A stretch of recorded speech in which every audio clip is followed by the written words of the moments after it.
So the Honda dealership said this car needed a compressor. And guess what I found? What I thought I would find. You know, the Honda dealership usually likes to steal, rape, pillage, and plunder people's pocketbooks. When you walk into a dealership, you have branded on your forehead, it says ATM machine.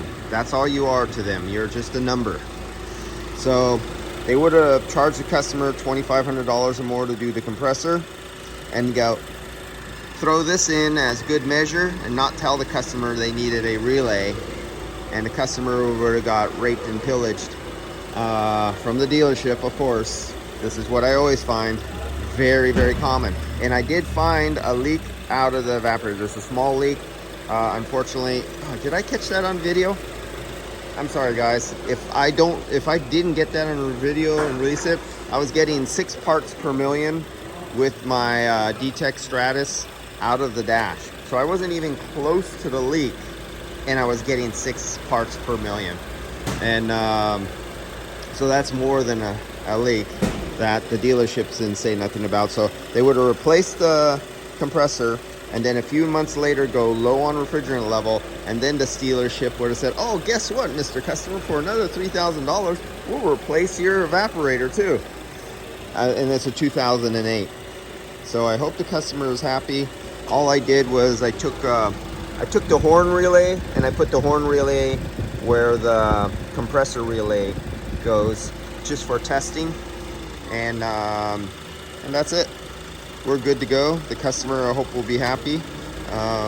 Not going to waste my time filling this up because it's a little bit, the superheat to me was a little bit on the high side.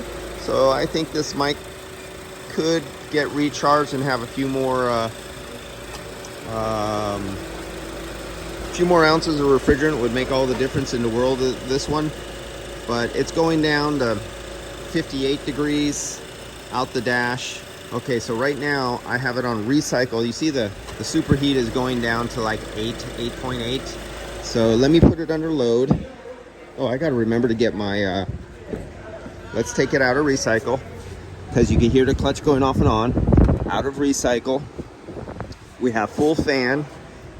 Let's put it under a load. It's 73 degrees in the shop, and I believe it's 92 degrees. I have my temperature sensor. See, these were missing too. I know they went down here because these were missing. The clips were missing here. And this is where I have my temperature sensor. Can you see back there? You see the filter? You see my temperature sensor? So my temperature sensor is picking up the temperature of the mixed air by the time it gets to the filter. So you see this little hole here and all the little gaps going around, and some of this hot engine heat that's 140 degrees is making it over there, and it all mixes together and it comes down to a mixed temperature at the filter under the dash. Because right there, when I take that temperature sensor and I put it over there, it's 118 degrees. I don't have 118 degrees going across the evaporator. I have 92 degrees down there, and that will give you a false delta across your evaporator, your temperature difference across your evaporator for your loading. But right now we're at 17, and unfortunately I don't have my tablet, my iPad with me, so I could get in and rev, because this is not a variable displacement compressor. This is a fixed displacement compressor. So this one I could rev it up to about 1400 RPMs. We have the doors and windows open, and we can actually see how this is feeding. But I think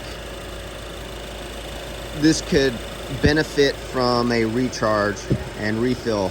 I'm approaching 60 degrees out my suction line, but like I said before, because the evaporator is needed, I'm not going to waste the customer's time.